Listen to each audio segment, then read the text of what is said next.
Hello and welcome to another edition of Inside the Burrow, the FAU podcast for and by fans. My name is Dan. I am joined as usual by Shane and Jack, and tonight we are going to break down FAU's upcoming game against Marshall. The Thundering Herd and FAU have established a pretty solid rivalry the past couple years. Definitely some good games. And so tonight we're going to go over that. We have a guest from Marshall joining us. And we have a little bit of scheduling news. So definitely a busy week for FAU football. And I guess to get started, Marshall, one of the few teams that has played almost their whole slate of games this year. And FAU, as many know, has only played one game. And there's definitely going to be some challenges. FAU had some COVID challenges the past couple weeks. We really don't know what the team is going to look like this Saturday. So, in the past couple of years, I've always been pretty optimistic with FAU's chances going in. This week, I'll say, just because we have zero idea who is going to be playing. Taggart said today that essentially they're going to have enough players. What does enough mean? Are we going to have 53 players, with walk-ons filling half of those spaces? Who knows? So, that's kind of, I think it'll be a challenge for sure. And Marshall's ranked this week as well, so FAU's got a chance, somewhat of a legitimate chance, for our first win against a ranked team. So I don't know, Shane, what are your thoughts for this year's FAU Marshall game? Well, normally this is a week you'd be super excited, Marshall hate week. This game obviously we've had so many great games with this team, and expect, going back to last year with the craziness with the refs. But this year's all just been kind of COVID news. And, we are 17-point underdogs for a reason in this game. We do not know who's going to be available for FAU. Marshall is too good of a football team to go in there and, have your C team or C game. You pretty much need all hands on deck to beat this team. And, we as fans know that. That's just not going to be available this week. But I'm kind of looking at – I'm going to try and take that into a positive, right? We get a game where if we win or play close, it's great. I mean, that's great. You beat a really good football team without your whole team. If you lose, even if you lose a little ugly – hey, there's a lot of teams out there that would be down 20 players that would lose badly to this team, and there's not much you can control. I mean, even if FAU gets some guys back, I mean, a lot of these guys are guys who haven't practiced in 2 weeks. How in shape they are. Are they rusty? Have they been tackling? You know what I mean? You get a guy that hasn't tackled or been at practice for 2 weeks, and it's like, boom, go tackle Greg Knox. What is that going to look like? Yeah, and I mean, Marshall just has so much talent, and with so much uncertainty in the team, we just don't know what's going to happen. I mean, the receivers are good. Brendan Knox, I mean, as much as Shane and I are going to hate to say it, he probably is the best running back in the conference. At least his numbers. I don't agree with that, but I mean, I at this point I don't know, and I'll say this: he has an offensive line that at least makes him seem like he's the best. That's the key. In the conference. I mean, that senior laden offensive line, they just get so much push in the trenches, it's ridiculous. And then you have Grant Wells, their freshman quarterback. Our guest is going to talk about him for a little bit because he has just been a revelation. And Marshall's blowing teams out like it's nothing. I mean, their closest game was beating App State on national TV on CBS 17-7. They gave up 7 points to App State. They blew out Western Kentucky on the road. They blew out Louisiana Tech on the road. As much as we're going to talk about their offense, Wells, Xavier Gaines, probably the best tight end in Conference USA. I feel like we're saying this a lot about our opponents. The best position in Conference USA. Their defense is nuts. Their defense is insane. They might do a little bend, don't break like what we used to do over the past 2 years, but they're going to wait for the opposing offense to make a mistake first. And our offense is still looking for identity. So I don't have a lot of confidence that we're going to be playing mistake-free football in one of the most difficult places in all of FBS football to play. Marshall has the second best home record in all of FBS football. That speaks for itself. Yeah, and again, I think one of the biggest challenge, and Shane kind of mentioned this earlier, is who's practiced. You know, who's had the opportunity to tackle, to go through any type of kind of pregame workouts and pregame run-throughs. I think that's, you know, talent-wise. Again, I and we'll talk a little about this later with Aaron from Herd Nation, but you know, talent-wise, we stack up really well. FAU may have the edge talent-wise, top to bottom, but how much of that talent is going to be available? And they've played 4 games, and we've played 1. You know, and they had essentially. I don't think they had a break the past couple of weeks. I mean, they played Louisiana Tech last week, so they have some consistency going in. FAU is piecing together practices at odd hours. You know, just who's going to be here based off positivity tests and contact tracing. So I think that's going to be the biggest issue it's, you know, like, again, it can't really be a measuring stick game as, you know, where we are, because where are we? I mean, it's just it's just such an unfortunate challenge, but hey, we get to watch a football game this weekend. The 2 things for FAU to win this game, 2 things will have to happen. They will have to, especially early on, they will have to get through some of the rust. If they can keep the game close while there's some of the rust kicked off, almost like there was against Charlotte, while they kind of figure things out and get in a rhythm, they might have a chance. And also just to build a little bit of confidence, like, okay, you know, we might be down, guys, but, you know, hey, we're only down by a touchdown and it's the middle of the second quarter. We're in this. Also, you know, they're going to have to – Marshall plays – we know how Marshall plays. They are going to – and Jack kind of mentioned – they are going to wait for you to make mistakes. They grind it out. They almost play, for the Dolphin fans out there, the old Dave wants that type football. They want to run the ball. They want to play defense, and they want to force a couple turnovers and kind of play mistake-free football.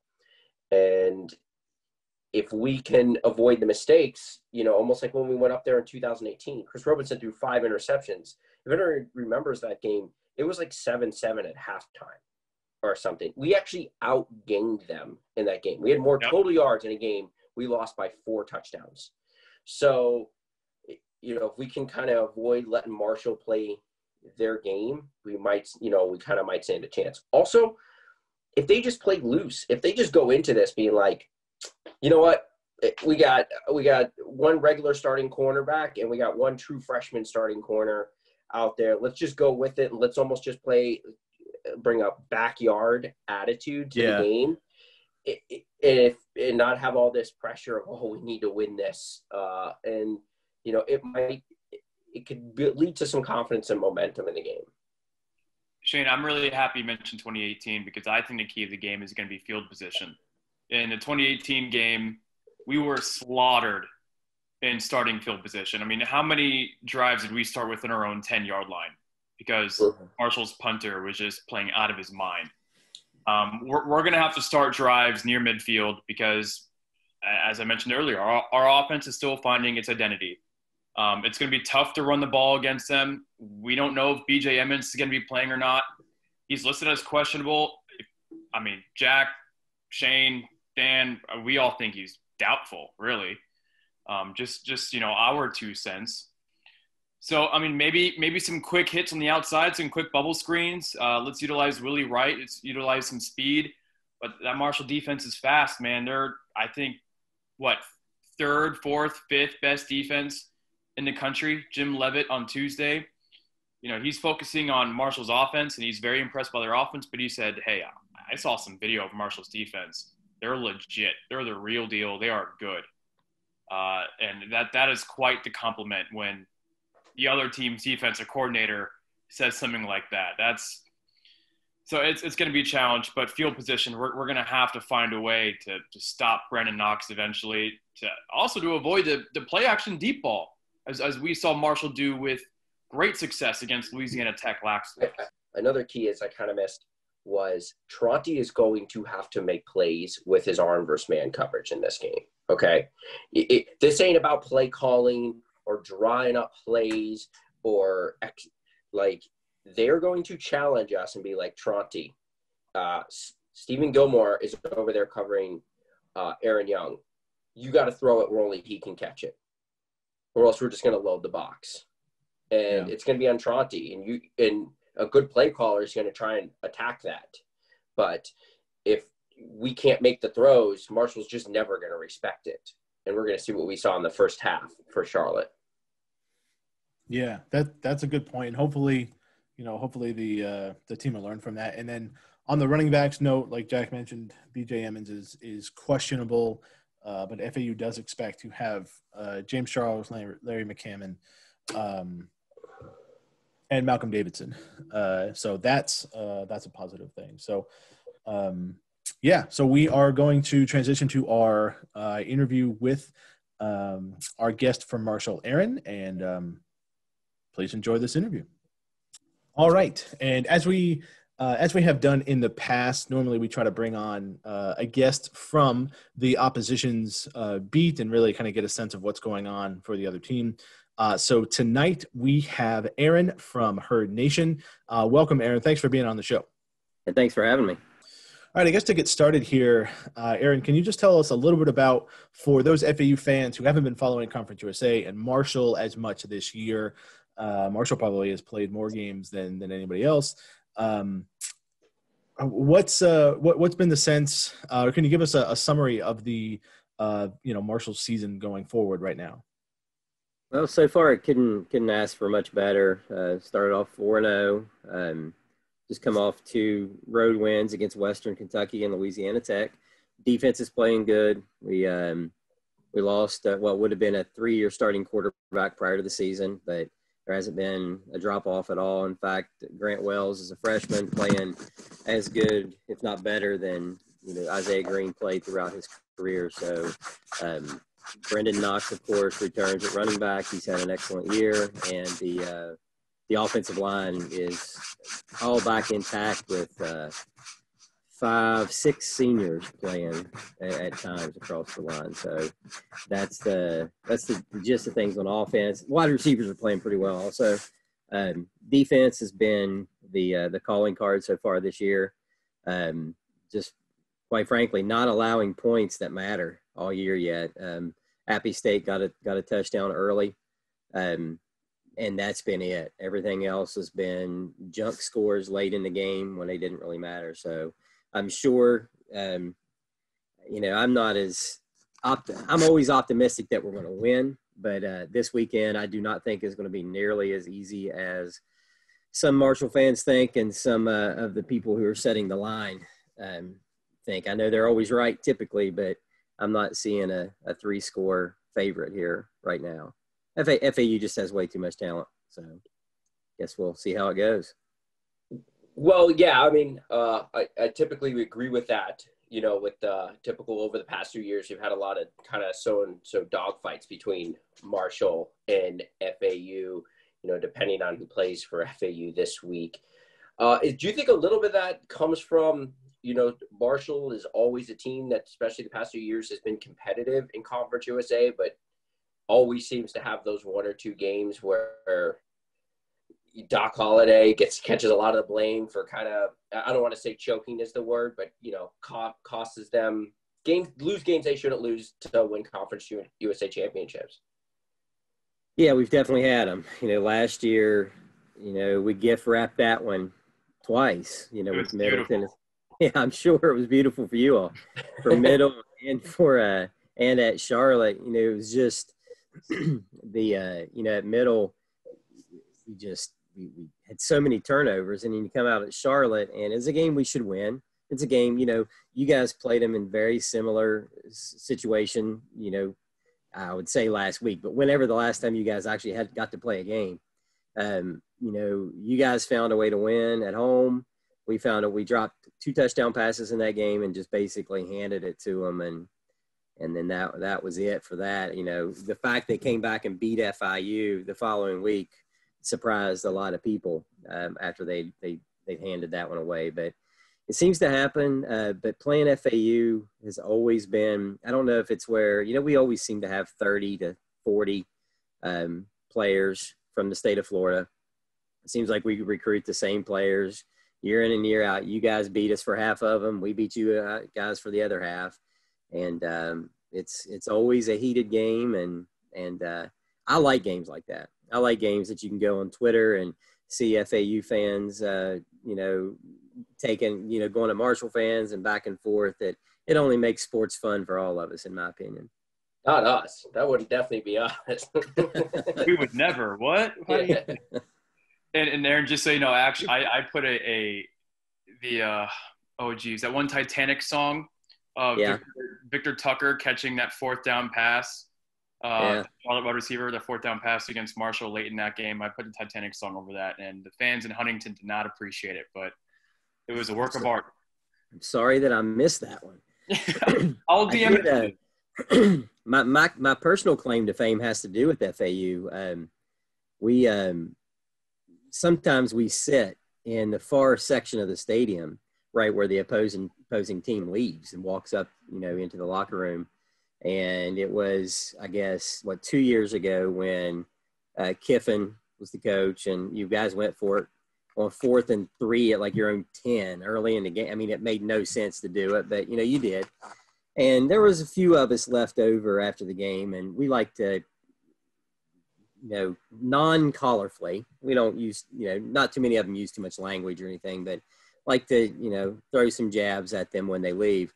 And I actually got Kiffin to acknowledge me and turn around and tell me point blank, at least I don't live in Huntington, West Virginia. So that's my claim to fame with FAU. Oh man. I mean, the memes with the lane train and who can forget last year's matchup with the referees. Yeah. Definitely a fun time for, I think, both fan bases. And 2018 was a great year. For the Marshall fans, just dominating the FAU team the way they did. Let's talk about Grant Wells for a second. You touched on him for a bit. Isaiah Green looking to be the third-year quarterback, returning starter, probably one of the better quarterbacks in Conference USA. Shane and I have talked about this quite some time about if he really is an elite Conference USA quarterback or not.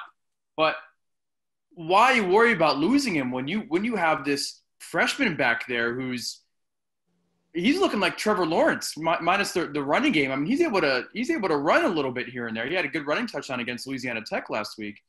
But I mean, he just looks like the complete package. Why are you guys hiding him for so long? What's going on? Well, I really think he would have had a chance to win the job this year, even with Green back. When he was recruited at several of the preseason, donor dinners and lunches where the coaches are talking about players coming in. That coaching staff liked him right from the beginning, right when he was a true freshman. They liked what he could do, like primarily with his legs in addition to his arm. And he gave it a run last year. I think had we been more established at other positions last year, I think he would have had a chance to win it heading into last season. But, for whatever reason, whatever happened, and Green's gone and he's in, and it rejuvenated the fan base the second that he was announced as, that he was going to be the starter. And it's been good for everyone involved. And, of course, winning helps as well. There's not nearly as much, anti-Doc Holliday stuff going on at the moment as there sometimes is from some people who don't like winning and going to bowl games every year. Now, you kind of mentioned it, a little bit of your not as much confidence with going into this game. And even I was checking out your form today, and, most Marshall fans and even me to a degree think this is just because of everything that's going on with FAU off the field and probably, being limited in depth in a lot of areas. What X's and O's wise do you think where maybe either Marshall hasn't been challenged yet, or might be a weakness that has you maybe a little bit concerned in this game? I don't think X's and O's. If it was just X's and O's, I wouldn't be too overly concerned. It's more, we've all watched sports our whole life. You've always been a part of a sports team your whole life, and you remember those games even in youth leagues and high schools when your star player was hurt or sick or several people were missing and you only had 6 players in a basketball game.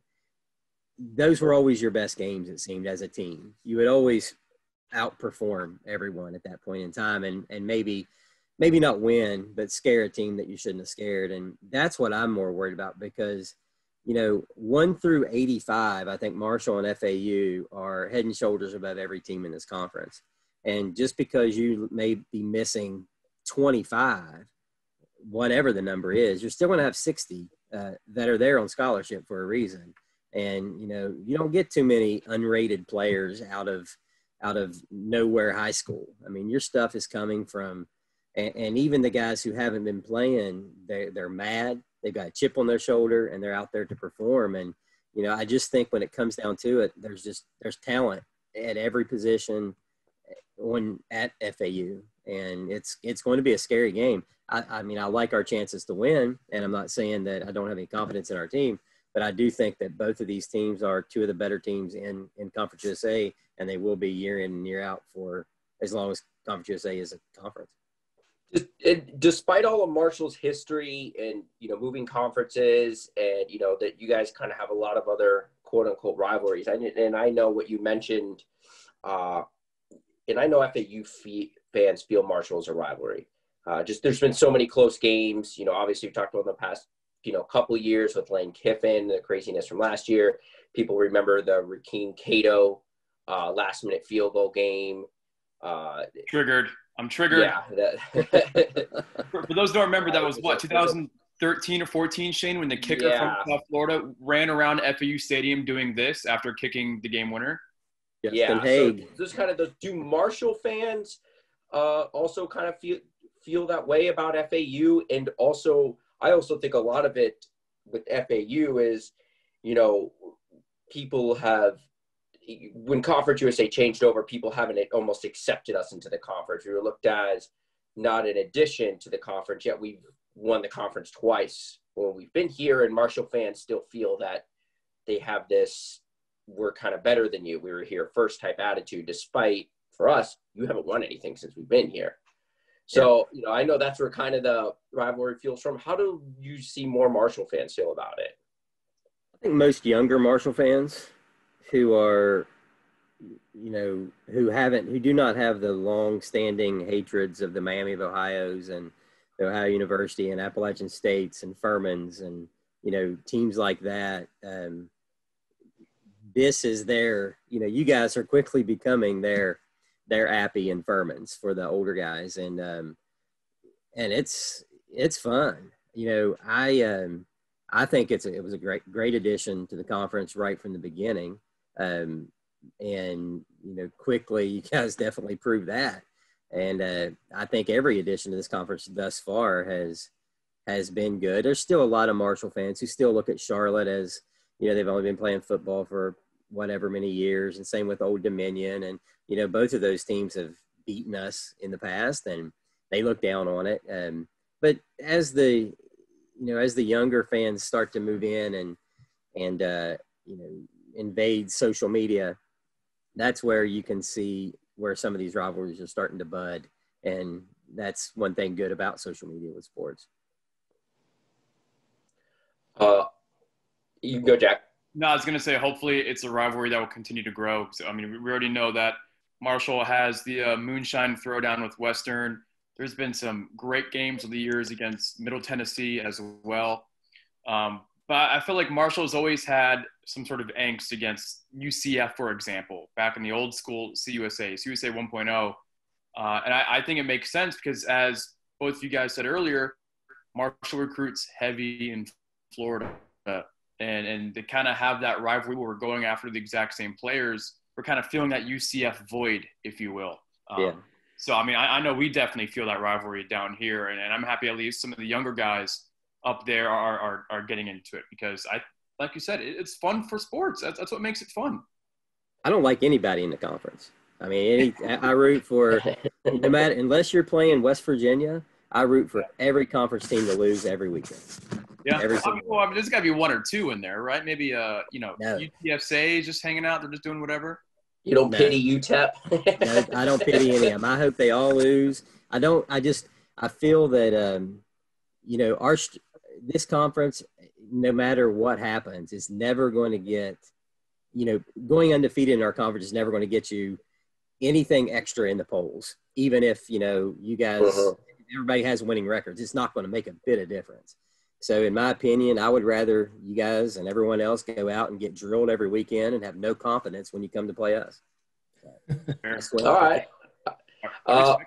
With this year you guys are having, obviously you're ranked in this week's poll, good young quarterback. We know about Knox and all the seniors on the offensive line. Do you feel any of the excitement is not as much there as opposed to obviously a normal season, when, not under these conditions of obviously COVID and not having to be able to have all the fans at the game? Yeah, definitely. The opening game of the season was almost like going to a Wednesday night church service. I mean, some people were there because they felt like they had to be there. But now the Appalachian State game definitely felt different. That's our stadium, kind of like your all's, and any stadium that has some metal in it, can get loud whether it's full or not. And it got pretty loud in that game. So I think it's there. Now that we've played, this will be 3 consecutive weeks is starting to get people back in the groove. We announced the game on the 7th. So that means we're basically playing from now until I think the 21st straight through, provided there's no hiccups and, starting this weekend, hopefully, this goes off without a hitch and we continue to move on. But it's starting to come back, and it's starting to feel a little bit more normal, but who knows how long that's going to last. All right. Well, we appreciate you, Aaron, for being on with us. Where is, if FAU fans want to check a little bit more about Marshall, where's the best place for them to find you and more Marshall fans to have some banter with? Oh, over on Herd Nation, we've got we're one of the few rival sites that actually has a pretty active free board still, where, you can pretty much come on and talk and back and forth about the game, and, you'll get a lot of flack. And then, of course, Twitter is always fun as well. All right. We appreciate you being on with us, and we're hoping for a pretty entertaining game this weekend. Hope so. You guys stay safe down there. You too. Thank you. All right. See you. Okay, well, we hope you guys enjoyed that interview. There is some scheduling news that we have. FAU did schedule a game with Umass on November 21st. So hopefully we get another game that FAU is able to make up in our bye week there. So that's good. And I'm glad to see that FAU is trying to find some more games for us outside of conference, which, overall can just be a more beneficial thing. So, before we wrap, there was some information on FAU's highest recruit. Shane, do you want to talk about that? Yeah, we can kind of just address the rumors and what some people are talking about, some, if not reading the form. Yeah. There's a lot of speculation of him flipping to his dad's school, Jackson State. A lot of people have always kind of wondered about this once Dion took the head coaching job there. Listen, guys, Shedeur is not playing FAU or doing any of this stuff. FAU's in a tough position because you're going up against someone's dad. The head coach of the school you're competing against technically has an in-home visit with him every night. All right. I know Shedeur is communicating, with our staff, like the rest of the recruits. He's communicating with other recruits still. Last time I spoke to him, he still said he was 100% committed. He paid on his own dime and paid for his own ticket to come to a game here.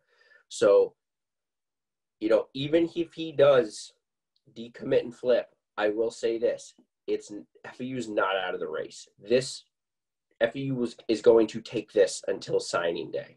So, just kind of ride out the grind. This is what happens when you recruit 4-star guys. Now, granted, this is a little different situation, but when you recruit these top guys and everyone wants this, you start every week. It's rumors. I mean, this is just a normal day for Miami and Florida.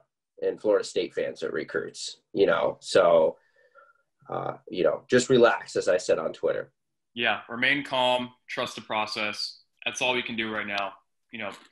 Throwing our arms in the air for the possibility of him flipping isn't going to do anything. Just remain calm, trust the process. Real quick, I do want to say that the game against UMass, it's not official yet, but we think it's going to be a home game at FAU Stadium. It's going to take place of the Old Dominion game, November 21st. Old Dominion canceled their season outright back in August. And UMass is not good this year. Absolutely not good. They lost a great wide receiver a couple years ago, and they have just been pummeled. Well, for those that don't know, they weren't supposed to have a season. Right. And then a few weeks ago, they just said, hey, we're available. So, they've added 4 games in the last week. So pretty much teams that want free wins schedule us and pay us. Yeah. It's a great money-making avenue for UMass. Yeah. Yeah. All right. Well, as always, make sure you guys are checking us out on iTunes, FAUOwlsNest.com, YouTube, all of the Twitterverse as well. And hopefully, crossing our fingers, everything seems to be heading in a positive direction. I think Willie kind of spoke with some certainty that this game was going to happen. So, FAU has enough, right? They have enough to play, and hopefully they pull out a Miami Heat win. Eric Spoelstra's famous for saying, "We have enough," right? So let's hope FAU has that same mindset. So, as always, we thank you guys for joining us, and we will see you next time. Go Owls! And go Rays! Good luck.